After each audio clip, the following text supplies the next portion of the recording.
तो अब ये आपने कहा कि एपीसी इन कंसर्न्स की वजह से नहीं बुलाई गई होगी कि पीटीआई ने शिरकत नहीं करनी। एक माइंडसेट ये भी है कि शायद इंटेंशनली ही सिक्योरिटी कमेटी का इजलास बुलाया गया ताकि पाकिस्तान तहरीक इंसाफ बाइकआउट करे। और पाकिस्तान तहरीक इंसाफ का एक इजलास होता है पहले जिसमें इरादा जाहिर किया जाता है कि हम जाएंगे, फिर रात गए फैसला बदला जाता है, इमरान खान साहब से मुलाकात हो नहीं पाती।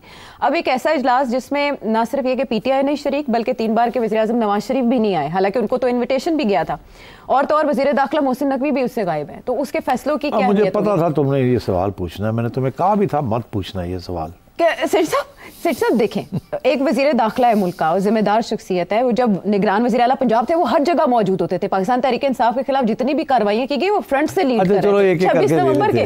हाँ अच्छा, लेकिन अब देखिए इतने क्रूशल हालात हैं और वो 3-4 अहम मौके पे वो मौजूद ही नहीं है। ओहो, आप छोड़े ना मोहसिन नकवी को। सबसे पहला सवाल इमरान खान का, उधर चलते हैं फिर आते हैं। वो कहते हैं मुझे बुलाया नहीं गया। अच्छा, नहीं, अब वो एक तरफ तो वो कहते हैं मुझे बुलाया नहीं गया। अभी भाई you are a convicted prisoner कानून के मुताबिक। आप पसंद करें इस बात को ना पसंद करें, कानून को पसंद करें या ना पसंद, बट एक डिफैक्टो पोजीशन है। आपको आपकी पार्टी को बुलाया था, आपकी पार्टी सिर्फ आप तो नहीं है ना, आपके लेफ्टिनेंट्स भी हैं, सारे हैं, तो उनको बुलाया था और वो उन्होंने पहले फैसला भी ये किया था कि हम जाएंगे। फिर क्यों नहीं गए? फिर क्यों नहीं गए? और अभी भी बैरिस्टर साहब गौहर साहब कहते हैं कि मैंने तो कहा था जाना चाहिए, मेरी बात नहीं सुनी। तो अब मतलब ये है कि कुछ बातें पता चल जाती है ना इंटेलिजेंस सोर्सेज से कि ये शायद ये सिर्फ ये नहीं कि वो किसी असूल के ऊपर वो नहीं आना चाह रहे, वो सपोर्ट करना ही नहीं चाह रहे आपको किसी सूरत हाल में। उनका ये ख्याल है खान साहब का कि अगर मिलिट्री इस्टेब्लिशमेंट को सपोर्ट किया किसी चीज़ के ऊपर भी तो ये मिलिट्री इस्टेब्लिशमेंट और मजबूत हो जाएगी, इसकी ग्रिप और फर्म हो जाएगी। और वो तो सारी जो उनकी पॉलिसी है खान साहब की, वो तो यही है किसी तरीके से इनकी ग्रिप कमज़ोर की जाए ताकि खान साहब की री एंट्री हो सके। तो उनका तो और इसीलिए वो ही उनका और है। हाँ, इसीलिए हाँ, तो इसलिए वो तो देखे ना, जब वो रेमिटेंसेस कहते हैं ना भेजो, जब वो IMF को कहते हैं पैसे ना दो, बैंकरप्ट होने दो, तो जाहिर है he is thinking of himself not the country. तो he doesn't want to bail the country out और द एस्टैब्लिशमेंट आउट। अब बहुत से लोग इत्तेफाक नहीं करते इस पॉलिसी के साथ, मगर उनका ये फैसला है कि जी आई हैव बीन रॉन्ग्ड, तो मैं इनको तकड़ा नहीं होने दूंगा, I will keep eroding the legitimacy. तो अब वो एक पॉलिसी इख्तियार की हुई है खान साहब ने। तो इनको पता था कि ये अगर आ गए तो इन्होंने आके गन भी डालना है और भी वहाँ लड़ाई झगड़े शुरू हो जाने हैं। अभी कम से कम एक स्मूथली तो कर ही लिया ना, मैसेज तो दे ही दी ना ये गवर्नमेंट को, कमेटी कि भाई अब आपको कानून साजी करें, जो कानून हमें चाहिए। वो भी नहीं अभी हो रहा। वहाँ भी बड़ी रेजिस्टेंस है। पीपल्स पार्टी नहीं मानती बहुत सी बातें, कुछ बातें नून लीग वाले कुछ ऐसे लोग हैं डिसिडेंट समझ नहीं मानते, कहते हैं नहीं हमारा सारा एजेंडा ख़राब हो जाएगा। तो मैं ये समझता हूँ कि ये तनकीद थी एक तरफ कि भाई हम तो करने के लिए तैयार हैं, बंदे हमारे मारे जा रहे हैं, मगर आप लोग जो हुकूमत कर रहे हैं, आप लोगों में इत्तेफाक नहीं है how to support us on this issue. A and B, जो हमें कानून चाहिए, जो बैकिंग चाहिए, आप दे नहीं रहे हैं हमें। तो इन अ सेंस इन्होंने शिफ्ट कर दिया है to gaps in government which means the laws, हाँ गवर्नेंस के। और उधर से KP वाले जो है वो तो आपको वो कहते हैं हमारी इजाज़त के बगैर आप आ कैसे सकते हैं, बिकॉज ये जो कुछ कानून होते हैं जिसके तहत फौज जाती है तो बुलाई जाती है जी, ये नहीं कि खुद चली जाए। तो ये कानून के तहत provinces can ask for the army to come in and clean up. तो अगर वो कानून को फॉलो नहीं करेंगे तो आप ज़बरदस्ती तो नहीं जा सकते। हाँ, आप गवर्नर्स रूल लगा के जा सकते हैं, throw the government out, knock out parliament, and then seize the province, and then the federal government can act.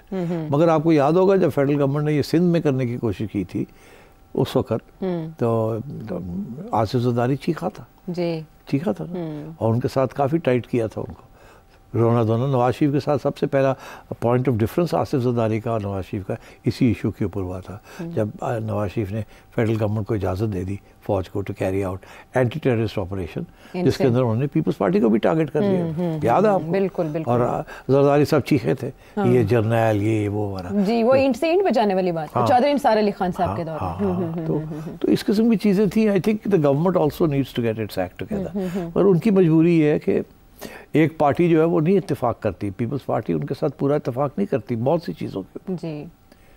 और ऊपर से जो पार्टनर्स हैं मैंगल वो भी नहीं आए जी, मेन स्टेक होल्डर्स इन दोनों सूबों में वो नहीं आए। BNP मैंगल भी नहीं आई और ना ही ये महमूद अचकज़ई साहब उन्होंने रिप्रेजेंट किया, और ना ही इधर KP में हम देखते हैं कि PTI की तरफ से अली अमीन गंडापुर साहब किसको रिप्रेजेंट कर रहे थे? अगर आप उनका पास देखें, वो PTI को रिप्रेजेंट कर रहे थे या CM KP के? सबसे मुश्किल काम अली अमीन गंडापुर का, एक तरफ है PTI और खान साहब, दूसरी तरफ है उन्होंने प्रोविंस चलानी है और वो किसी सूरत में अपनी सीट नहीं छोड़ना चाहते। कौन छोड़ना चाहेगा? तो गंडापुर साहब जो है ना वो गेम खेलते हैं, कभी इधर कभी उधर, कभी फ्लिप कभी फ्लॉप। बड़ी मुश्किल गेम है उनके लिए। एक तरफ एस्टैब्लिशमेंट को खुश रखना या नाराज़ ना होने देना, गवर्नमेंट को खुश रखना या नाराज़ ना होने देना, खान साहब को खुश रखना या नाराज़ ना होने देना। खान साहब एक बात कहते हैं, इस्टेब्लिशमेंट दूसरी बात कहती है, गवर्नमेंट तीसरी बात कहती है। कभी वो आते हैं कभी वो जाते हैं। जब वो इस्टेब्लिशमेंट के साथ बैठे होते हैं तो वो अंग्रेज़ी का मुहावरा is all sugar and honey, हाँ जी, शीरो शक्कर, हाँ शीरो शक्कर। और जब वो वापस KP पहुँचते हैं तो गरजना शुरू हो जाता था कि खान को आवाज़, ये वाली आवाज़ आए वो वाली आवाज़ ना आए। इसीलिए वो नाराज़ हो जाते हैं ना जब तस्वीर छप जाती है कि बड़े आराम से बैठे हुए वहाँ, वो खान को दिखाते हैं जाके लोग, यार देखो जी गंडापुर की करदा पे बड़ा खुश बैठे होते हैं, तो लड़ता नहीं है जी। तो Gandapur is in difficult situation. हाँ, लेकिन उन्होंने जो आर्ग्यूमेंट दिए वो ये कि गुड तालिबान बैड तालिबान बन गए पॉलिसीज की वजह से। हाँ, आप देखें ना, this is a very interesting, बहुत अच्छा ये जो उन्होंने डिस्टिंक्शन की है, यही खान साहब करते थे, गुड तालिबान बैड तालिबान। मगर माजरत के साथ यही उस वक्त की इस्टेब्लिशमेंट भी यही करती थी, गुड तालिबान बैड तालिबान। इसीलिए तो वो डील्स हुई थी कि हमने डील्स गुड तालिबान के साथ किए। 2014 से लेके 2018 तक डील्स ही डील्स है, 14 डील्स हैं। जरदारी साहब भी प्रेसिडेंसी के दौरान भी डील्स होती रही। अच्छा, तो वो डील्स यही थी ना, गुड तालिबान के साथ और बैड तालिबान। तो अब वही इस मसला बन गया। अब ये कह रहे हैं गुड तालिबान बैड बन गए और उसकी वजह से पता क्या इसका मतलब है? इसका ये मतलब है कि जिन लोगों को खान साहब की हुकूमत ने बसाया था वो गुड तालिबान, वो गुड थे। हाफिज गुल बहादुर और नूर वली महसूद सारे गुड थे जी। अब वो बैड हो गए और उन्होंने बनू कैंट अटैक किया और डेलीगेशन 2 महीने से उसके TORs भेजे हुए फेडरल गवर्नमेंट को, जवाब नहीं आ रहा। हाँ, ये भी तो उनकी कंप्लेंट है ना जी। और ऊपर से ये कहते हैं जी आप ना जाएं वहाँ मुज़ाकरात करने के लिए, हम जाएंगे। ये कहते हैं कि जी तुम जाओगे, तुम तो वही कर रहे हो जो पहले किया था। तुम फिर ये गुड बैड शुरू कर दोगे, सारे तालिबान है बैड। अगर वो तालिबान ही है तो वो तालिबानिज्म इज बैड। तो अब वो गुड बैड वाली बात नहीं होनी चाहिए। ये कहते हैं कि नहीं, हम न्यूट्रलाइज कर देते हैं उनको वापस पाकिस्तान ले आते हैं, यहाँ उनको बिठा देते हैं, उनको पैसे वैसे देते हैं, उनको कारोबार शुरू करा देते हैं, इस तरीके से न्यूट्रलाइज होंगे। अच्छा। हमारी इस्टेब्लिशमेंट कहती है अरे भाई नहीं, ये आपने करके देख लिया, हमने 2014 से 2008 से हम करते आ रहे हैं, फिर हमें ऑपरेशन करना पड़ा, फिर शुरू किया, फिर करना पड़ा। ये एक आइडियोलॉजिकल चीज़ है। ये आपसे सेटलमेंट भी कर लेते हैं और फिर मुकर जाते हैं और फिर पैसे लेके भाग जाते हैं। इन्होंने करना वही है जो ये करते हैं, जो लड़ना झगड़ना। तो this is the difference of opinion and perception. अच्छा, ये सियासतदान हमेशा यही चाहते हैं कि नेगोशिएशन के जरिए लेन देन के जरिए किए जाए। ये सियासतदान तो कर लेते हैं ना लेन देन, ये तो खा पी लेते हैं जी, तुम ये ले लो तो ये ले लेने हैं, ठीक है, तुम इतने बह जाओ तो इतने चले कुछ लो और कुछ दो। हाँ, मगर जो आइडियोलॉजिकल टेररिस्ट होता है वो तो नहीं करता लेन देन, वो तो लेके फिर वही करता है जो उससे करना होता है। He doesn't do this for money, he is doing it for an ideology. तो ये इसीलिए पहले यही इनका भी, हमारी इस्टेब्लिशमेंट का भी यही मौक़िफ़ था कि गुड एंड बैड, पैसे दे के दो, सेटल करो, डील कर लो, डीरेडिकलाइज करो। वो हुआ नहीं ना, चला नहीं वो। 1 दफ़ा 2 दफ़ा 3 दफ़ा पता नहीं कितनी डील्स हुई मुख्तलिफ ग्रुप्स के साथ, सारे मुकर के ले लू के भाग गए। तो फैसला, अच्छा उस फैसले की तरफ आने से पहले मेरा एक सवाल का बाकी हिस्सा नवाज शरीफ साहब की। अच्छा, I knew you'd say that. अच्छा, अब मेरा प्रॉब्लम ये है कि मैं अगर कहूँ मुझे पता नहीं है तो आप कहेंगे ले की गल है। नहीं, ऐसे तो हो नहीं सकता। Exactly. आपको हो सकता है ना, पता चुड़िया को पता होगा। वही ना, I knew you'd say that. तो इसलिए फिर मुझे जवाब तो देना पड़ेगा। हाँ, जाहिर है हर कोई पूछ रहा है, आपको पता होगा। अच्छा, मैं सुन रहा हूँ कि मियाँ साहब की तबीयत ठीक नहीं। हाँ जी, हर जगह ख्वाजा आसिफ भी ये रिपोर्ट करते पाए गए। मैंने पढ़ा भी है कहीं जी। मेरी कोई राब्ता नहीं मियाँ साहब से। अच्छा, तो फिर मैं कैसे जवाब दूँ इसका? अब वो कह रहे हैं कि तबीयत ठीक नहीं है। अच्छा, अब मियाँ साहब नहीं गए। इस ब्रीफिंग के दो हिस्से थे। एक तो यही था कि जी gaps in governance and law नहीं है इंटरनल जी। आपको याद होगा कि DG ISPR ने बात की थी new rules in and out जी, याद है आपको? रूल्स ऑफ गेम चेंज हो गए, rules of game inside and outside जी।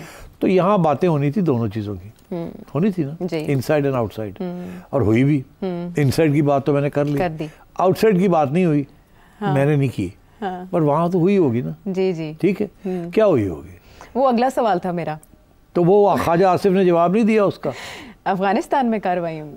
अच्छा, अब वो अफगानिस्तान में जो कार्रवाई होनी है, हमेशा अगर अफगानिस्तान में कार्रवाई होनी है तो इन्होंने तो इल्ज़ाम लगा दिया ना हिंदुस्तान के ऊपर, जी, ओपनली लगा दिया ना कि इंडिया इज़ बिहाइंड दिस, ये कहा है ना जी, रॉ। अब अगर आप थोड़ा दूर अंदेशी से इस सारे मामले को देखें, आज आप इंडिया को के ऊपर इल्ज़ाम लगा रहे हैं और ये भी कह रहे हैं हम इंटरनेशनल कम्युनिटी को भी बताएंगे। जी, कल एक ऐसा दिन आ सकता है कि जैसे आपने तालिबान के साथ कोशिश की बातचीत बढ़ाने की, इट इज़ पॉसिबल कि कल आपको इंडिया के साथ भी करना पड़े। ठीक, हो सकता है, जाहिर है मोड़ आते हैं ऐसे। मैं इसलिए कह रहा हूँ, मुझे याद है एक बड़ा इम्पोर्टेंट टर्निंग पॉइंट, तारीख में आपको ले चलता हूँ थोड़ा सा। जब हिंदुस्तान ने अगस्त ऑफ 2019 में कश्मीर का स्टेटस चेंज किया जी, तो क्या हुआ था पाकिस्तान में? सबसे पहले as soon as the news came, core commanders conference हुई अगले दिन सुबह 11 बजे, 1 बजे के करीब ख़त्म हुई वो। उसके बाद पार्लियामेंट के अंदर सेशन था, क्या पार्लियामेंट ने भी फैसला करना, और इमरान खान साहब प्राइम मिनिस्टर थे और तवक्को ये की जा रही थी कि अब इमरान खान साहब आएंगे। उससे एक दिन पहले मेरा प्रोग्राम था। अच्छा, मुझे शायद आप थे या कौन था, मुझे पूछा गया कि जी क्या होगा, अब पाकिस्तान क्या करेगा? तो मैंने कहा जी वो पहले कोर कमांडर्स कॉन्फ्रेंस पहले होगी और पार्लियामेंट के अंदर सेशन बाद में होगा। वो क्यों? मैंने कहा वो प्राइम मिनिस्टर देखेंगे कि कोर कमांडर्स कॉन्फ्रेंस क्या लाइन लेती है, जो लाइन कोर कमांडर्स कॉन्फ्रेंस लेगी वही फिर प्राइम मिनिस्टर जाके टो करेंगे वहाँ, इशारा मिल जाएगा इस तरीके से जाना है। मगर हुआ क्या?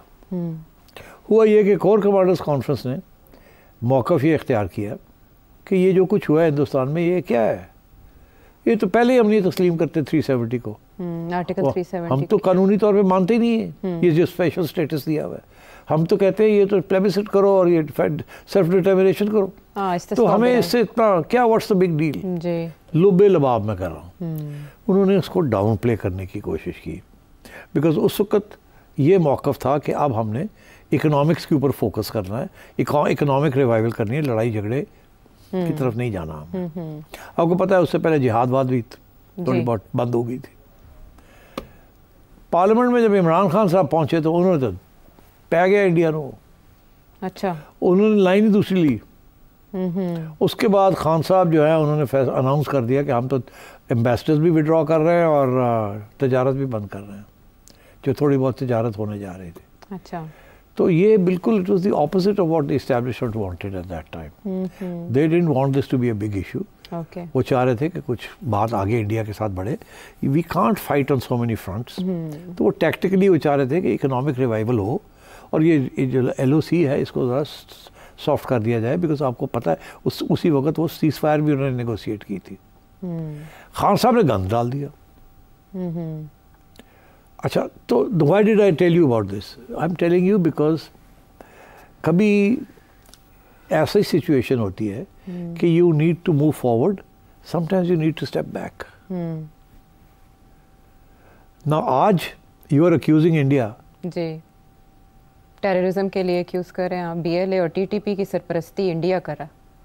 कल को अंडर सम अमेरिकन प्रेशर या कोई और प्रेशर आपको न्यूट्रलाइज करना पड़े इंडिया को, तो मिलिटरीली तो आप नहीं कर सकते। इनफैक्ट ख़तरा ये है कि अगर आप अफ़गानिस्तान में कोई मेजर ऑफेंसिव करते हैं तो इट इज़ एंटायरली पॉसिबल कि इंडिया थिंक्स कि नाउ इज़ द टाइम कि हम LOC को हीट अप कर दें। आज एक मजमून छपा है इंडियन मेन स्ट्रीम मीडिया के अंदर, आपने भी शायद पढ़ा होगा, द प्रिंट के अंदर।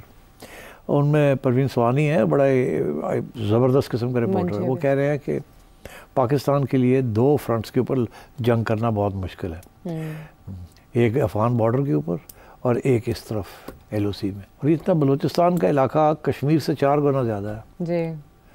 कश्मीर को इंडिया की फ़ौज 500,000 troops plus 200,000 local police and others, 700,000 लोगों को to control Kashmir ji. Jail है वो, इंसानी जेल बहुत बड़ी। ठीक है, और उसके पीछे साथ इत्तेफाक है, किसी ने वहाँ कोई नहीं चैलेंज कर रहा उसको। So what they are basically saying is कि they make come a time, I think कि they make come a time कि आपको शायद नवाज शरीफ की जरूरत पड़े to defuse tensions with India. तो इसीलिए वो इससे बाहर रहे। मुझे नहीं पता। अच्छा, अगर मुझे कोई पूछता तो मैं एडवाइस इसी किस्म की देता कि एक बंदा पीछे से रख लो, जो कल जरूरत पै जाए कि वो सॉफ्ट लाइन लेके तो जो मरम पट्टी थोड़ी करने वास्ते होवे। इमरान खान तो उल्टा चलता।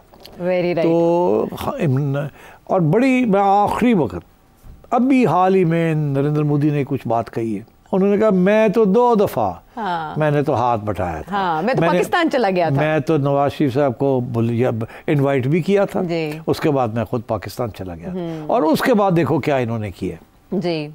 ठीक, इसका मतलब है कि Nawaz Sharif can be a peace builder if the situation requires कि वॉर से हट के पीस की तरफ जाना है, तो एक ही बंदा है इस मुल्क में जो वो काम कर सकता है। उसने मेरी के साथ, वाजपेयी के साथ किया था, और अब भी अगर वक्त आया तो he is the only one who can defuse the situation. तो मेरा ख्याल है मियां साहब नहीं गए, उनको saving him for another time, another occasion. That's my assessment.